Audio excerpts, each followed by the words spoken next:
Hi everyone, in front of me I've got iPhone 17 Pro and let me share with you how to check for the software updates on this device.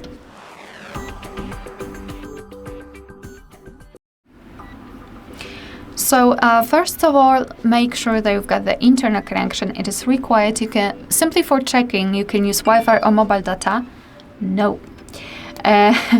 Wi-Fi or mobile data, but if you will decide to download the update, I highly recommend switching solely to the Wi-Fi because the files which are associated with the update are quite large, and by using Wi-Fi you can simply avoid some additional charges.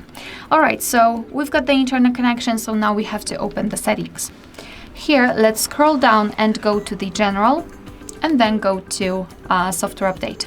Now your device will check for the updates, and basically you can meet two different scenarios. This is the first one where your software is up to date and there's nothing to download. And the second one is where your device will actually find the update. It will show you the information about it, what has been fixed, what has been added, and then you will be able to tap on simply download or install and apply the update. Alright, so that will be all.